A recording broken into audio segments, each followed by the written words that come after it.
Primary અને modern English secondary school Kabilpur Navsari ખાતે વિદ્યાર્થીઓની વૈજ્ઞાનિક વિચાર શક્તિ, સર્જનાત્મકતા અને નવીનતા વિકસાવવા માટે ભવ્ય વિજ્ઞાન મેળાનું આયોજન કરવામાં આવ્યું હતું. હેમાલી ઇંગ્લિશ પ્રાઇમરી અને modern English secondary school Kabilpur Navsari ખાતે વિદ્યાર્થીઓની વૈજ્ઞાનિક વિચાર શક્તિ, સર્જનાત્મકતા અને નવીનતા વિકસાવવા માટે ભવ્ય વિજ્ઞાન મેળાનું આયોજન કરવામાં આવ્યું હતું, જેમાં ગણિત, વિજ્ઞાન, સામાજિક વિજ્ઞાનની કુલ 128 કૃતિઓનું પ્રદર્શન કરવામાં આવ્યું હતું, જેમાં 332 બાળકોએ ઉત્સાહભેર ભાગ લીધો હતો. આ વિજ્ઞાન મેળામાં મુખ્ય મહેમાન તરીકે એઈઆઈ શ્રી રોહન ટંડેલ સાહેબ તથા પ્રાઇમરી વિભાગના સીઆરસી ધરમસિંહ સાહેબ ઉપસ્થિત રહ્યા હતા તથા જજ તરીકે આરડી પટેલ શાળાના શ્રીમાન સતીશ સર અને નવસારી હાઈસ્કૂલના દીપક સર હાજર રહ્યા હતા અને અમારી શાળાના ટ્રસ્ટી, મેનેજમેન્ટ અને આચાર્યનો ખૂબ ખૂબ આભાર માનીએ છીએ. વિજ્ઞાન મેળાની મુલાકાત લેતા વાલીઓ અને મહેમાનો દ્વારા વિદ્યાર્થીઓના પ્રયાસોની પ્રશંસા કરવામાં આવી હતી. સમગ્ર કાર્યક્રમ શિક્ષકોના માર્ગદર્શન હેઠળ સફળતાપૂર્વક સંપન્ન થયો હતો અને વિદ્યાર્થીઓમાં વૈજ્ઞાનિક અભિગમ વિકસાવવા માટે પ્રેરણાદાયક સાબિત થયો. આજે અમારી શાળામાં હેમાલી ઇંગ્લિશ પ્રાઇમરી સ્કૂલ અને મોડર્ન ઇંગ્લિશ સેકન્ડરી સ્કૂલમાં અમે સાયન્સ ફેરનું આયોજન કર્યું છે, જેમાં 128 કૃતિઓ બાળકોએ તૈયાર કરી છે અને બાળકોએ પોતાના સપના સાકાર કરી બતાવ્યા છે. એવું લાગે જાણે કે રણમાં બી આપણે ઝાડ ઉગાવવા હોય ને એવા અઘરા કામ આજે બાળકોએ કરી બતાવ્યા છે. અમે બધા બાળકોને, શિક્ષકોએ પ્રોત્સાહન આપ્યું અને એના માટે અમે અમારા ટ્રસ્ટીશ્રીનો બી આભાર માનીએ છીએ કે એમણે અમને આ તક આપી કે જેનાથી અમે આ સાયન્સ ફેર કરી શક્યા છે. અને અમે બાળકોના અંદરની જે પ્રતિભા છે ને એ ખીલવવા માંગીએ છીએ કે જે એ લોકો વિચાર છે ને એ વિચારની આજે સપનાઓને અમે સાકાર કરી બતાવ્યા છે જે બાળકોએ, તે અમે લોકોને પ્રોત્સાહન આપીએ છીએ કે તમારા જે વિચારો છે એ હંમેશા તમે સાબિત કરી બતાવો. અને બધા છોકરાઓ 1 ધોરણથી લઈને 10મા ધોરણ સુધીના બધા છોકરાઓએ ખૂબ ભાગ લીધો છે અને સેન્ચુરી મારી એમ કહેવામાં કોઈ પેલું નથી, કારણ કે 128 કૃતિ એક જ સ્કૂલમાં કરવી એ બહુ મોટી વાત છે. અમે અમારા મેનેજમેન્ટ, અમારા સ્ટાફ અને બધાના આભારી છે કે એ લોકોએ આ પ્રોગ્રામને સક્સેસફુલ બનાવવા અમારી મદદ કરી. અમારા ચીફ ગેસ્ટ જે લોકો આવ્યા એ બધાના અમે ખૂબ ખૂબ આભારી છે. Thank you. નમસ્કાર.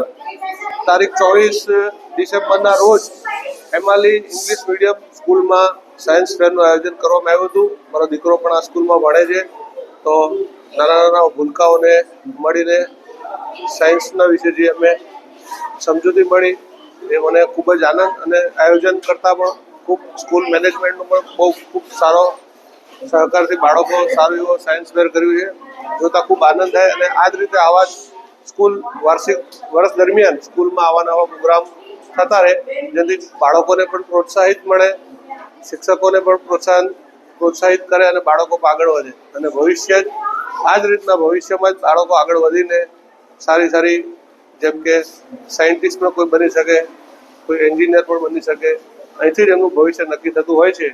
તો આવીને આ જોઈને ખૂબ આનંદ થયો. Thank you Hemali English medium school, all teacher and principal. Thank you. Good morning. तो हमारा प्रोजेक्ट है सस्टेनेबल सिटी, जिसका मेन एम है एक सिटी को बिना पोल्यूशन के चलाना. उसमें हमारा पहला प्रोजेक्ट है माइक्रोबियल फ्यूल सेल. उसमें जो इंडस्ट्रीज में से निकला हुआ वाटर वेस्ट है, जिसमें मेटल और काफ़ी सारे केमिकल्स हैं, उसको अलग करना. माइक्रोबियल फ्यूल में एनारोबिक रेस्पिरेशन के यूज़ से कैथोड में सारे मेटल स्टिक हो जाते हैं और जो माइक्रो ऑर्गेनिज्म है वो कंपाउंड्स को ब्रेक डाउन करके लो ग्रेड की इलेक्ट्रिसिटी जनरेट करती है. ये जो इलेक्ट्रिसिटी लो ग्रेड को पीएच लेवल से कूल डाउन करने के लिए यूज़ करते हैं. पानी को पीएच लेवल से कूल डाउन करने के लिए हम हाइड्रोक्लोरिक एसिड और सल्फ्यूरिक एसिड का यूज़ करते हैं, जो जिसको हम ये लो ग्रेड की एनर्जी से चालू कर सकते हैं. उसके बाद आता है हमारा प्रीएम्बल पेवमेंट. प्रीएम्बल पेवमेंट हमने खुद से क्यूरेट किया हुआ है, जिसमें पहला लेयर आएगा सैंड का, उसके बाद कॉन्क्रीट और प्री ग्रेवल से मिला हुआ बिल्डिंग साइड में स्क्रैच में पड़ी हुई चीज़ों को बना के हमने ब्लॉक्स बनाए हैं. वो ब्लॉक्स रिसाइकल प्लास्टिक से भी बने जा सकते थे. उन ब्लॉक्स को अच्छे से अरेंज करके बीच में गैप रखें, जिसमें से वाटर अंदर जा सकता है. बारिश के समय पे सारा पानी अंदर जाएगा, जो फिल्टर होके नीचे रहेगा, क्योंकि नीचे 3 लेयर होंगी स्टोन्स की. और वो पानी ठंडा रहेगा, फिल्टर्ड रहेगा और आजू बाजू के क्लाइमेट को भी ठंडा रखेगा।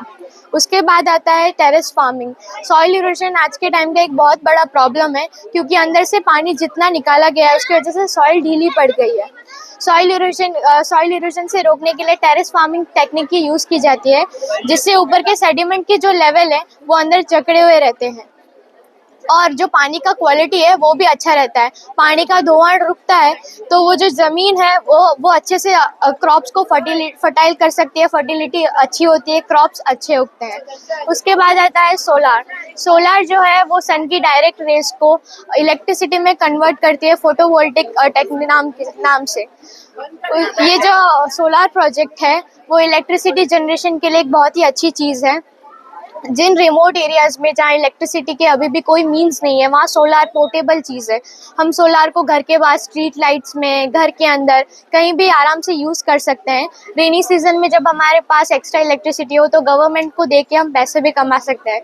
गुजरात गवर्नमेंट सोलार घर में लगाने के लिए हमें सब्सिडी दी जाती है। अगर हम घर के बाहर गए और सोलार जनरेट कर रही है इलेक्ट्रिसिटी, उससे भी हम पैसे कमा सकते हैं। उसके बाद आता है बाम्बू प्लांटेशन। बाम्बू एक ऐसा प्लांट है जो हाई लेवल में ऑक्सीजन जनरेट करता है और AQI को कूल डाउन करता है। AQI means air quality index. Navsari का एयर क्वालिटी इंडेक्स 180 से ज़्यादा था और बाम्बू प्लांटेशन AQI को कम करता है। और बाम्बू हम डेकोर के लिए, फर्नीचर के लिए भी यूज़ करते हैं। जब ये बाम्बू काटें तो उसे हम बायोगैस के तरीके से भी यूज़ कर सकते हैं। यानी कि हम पूरी सिटी को खुद से नेचर को हार्म किए बिना चला सकते हैं, इलेक्ट्रिसिटी जनरेट कर सकते हैं और मॉडर्न भी रह सकते हैं। Thank you. મારું નામ દિયા છે। આ જે પ્રોજેક્ટ છે એનું નામ છે rain water harvesting system. Rain water હાર્વેસ્ટિંગનો સિસ્ટમનો મતલબ એવું છે કે જ્યારે વરસાદ પડે ત્યારે આ ટાંકીમાં જાય। આ ટાંકીનું નામ છે કલેક્શન એરિયા। પછી આ પાઇપથી અહીંયા આ ફિલ્ટરેશનના ટેન્કમાં જાય। ફિલ્ટરેશનના ટેન્કમાં આપણી પાસે કોટન છે, માટી છે, કોલ છે, નલ્લા પથ્થર છે અને મોટા પથ્થર છે। જ્યારે ફિલ્ટર થઈ જાય ત્યારે એક બીજી પાઇપથી કનેક્ટ થઈને આ મોટા ટેન્કમાં જાય। આ ટેન્કમાં હવે આ પાણી આપણે નાહવા માટે વાપરી શકીએ, ને તો આપણે પ્લાન્ટ્સમાં નાખવું હોય તો પ્લાન્ટ્સમાં નાખી શકીએ, ને તો આપણે આ પાણી પીવું હોય તો પી શકીએ, ને તો આપણે રાંધવામાં ઉપયોગ કરવો હોય તો ઉપયોગ કરી શકીએ। Thank you. તો જેવું તમે જોઈ શકો છો, અમે આ પ્રોજેક્ટ બનાવ્યો છે જેમાં અમે આ ફેક્ટરી બનાવી છે જેની અંદર અમે મોટર વગેરેનું સિસ્ટમ એડ કર્યો છે, જેનાથી જે પ્રદૂષિત હવા વાયુ છે એ આ પાઇપ દ્વારા થઈને આ કાર્બન એબ્ઝોર્બરમાં જશે, જેમાં અમે કપાસ અને કોટનનો ઉપયોગ કર્યો છે, જેથી જે કાર્બન છે અહીંયા જ અટકી જશે, જેથી જે આગળ જે હવા નીકળે છે એ શુદ્ધ થશે। તમે આ જોઈ શકો છો કે આમાં કાર્બન નથી લાગેલું, કાળા પદાર્થ બી નથી। આમાં કોઈ પણ કાળો પદાર્થ નથી, એટલે કાર્બન, જેથી આ નિર્ણય થઈ શકે છે કે અહીંયાથી જે હવા નીકળે છે એકદમ શુદ્ધ છે, જેનાથી લોકોનું સ્વાસ્થ્યને અને આજુબાજુનું જે પર્યાવરણ છે એને કંઈ પણ નુકસાન થતું નથી। ધન્યવાદ। Bureau report NTC news Navsari.